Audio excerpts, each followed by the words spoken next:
Why is there something rather than nothing? This may be perhaps the biggest question in all philosophy, and many great philosophers, scientists, researchers, and others have commented on it and even attempted to answer it. In fact, the great 20th century philosopher Martin Heidegger called it the fundamental question of metaphysics.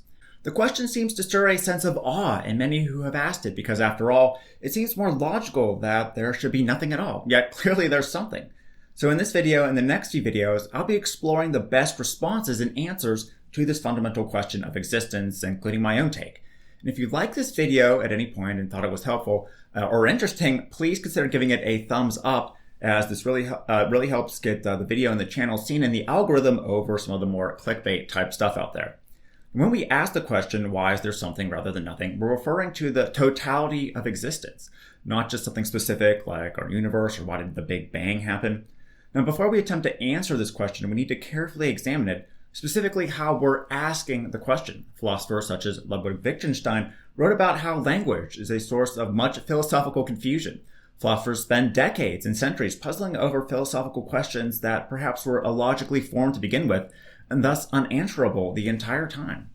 When we begin to question the question, we find that there are two ways to formulate it. Version A, why does anything at all exist, rather than nothing? And version B, why does anything at all exist? They may sound essentially the same, but I think one question presupposes something that the other doesn't actually, making them very different. Both presuppose that something exists, of course, but question A presupposes that it's possible that the concept of nothing at all can exist too. For example, we can think of this concept as possibly there might not have been anything. It's possible that a state of nothing can exist. There is a possible world in which nothing exists. In other words, the rather than part of question A is presupposing that nothing existing is a necessary state, while question B does not. Why is this difference important? Well, it's important because since we're already assuming nothing is a necessary state, no explanation can be given in terms of a contingent entity. That means that the answer to question A is limited to either an infinite series of causes or some sort of entity or fact like God that is non-contingent and explains itself in a way. The very structure of question A rules out answers, I think, that question B doesn't. And on the other hand, question B is more neutral and does not presuppose that only what is contingent can exist. Here we're not presupposing that nothing is a necessary state and something is contingent or non-contingent. Therefore, I think we need to throw out question A, why is there something rather than nothing going forward, and proceed with the question, why does anything at all exist? Now next, before we start tackling the question, let's talk about responses versus answers to the fundamental question. Philosophers, scientists, and researchers all have had different responses to the fundamental question, and some responses may include an answer that solves it. On the other hand, there's some philosophers who may respond that the question is unanswerable, even nonsensical.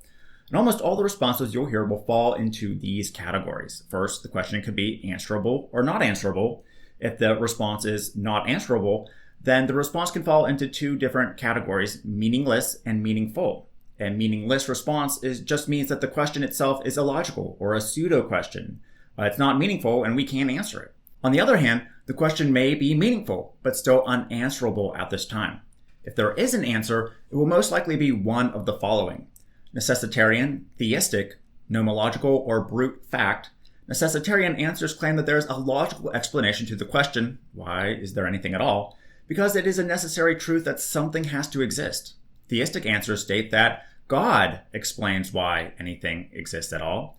Nomological answers, such as those by philosopher John Leslie, Nicholas Rescher, and others, basically claim that there is a realm of abstract concepts, probabilities, or proto-laws, as Rescher called them, that are separate from the realm of concrete things and are responsible for why something exists.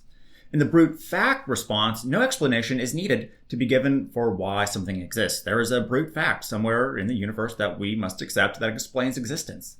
Now, of course, I'll be explaining these more in detail in the coming videos, and I'll see which one of these approaches is the most logical, and you can also decide for yourself which response you think is best for answering the fundamental question. Is it a pseudo question? Is there some brute fact we just have to accept? Is there a coherent explanatory answer? We'll cover these responses in the next video. And if you like this video at any point, again, make sure to give it a thumbs up, as it really helps the video get seen. And make sure to subscribe for more videos like it using the link in the description, including the next video in this series on existence. And don't forget to turn on the notification bell to receive updates when new videos are released. So thanks for watching, and I'll see you again in the next video soon.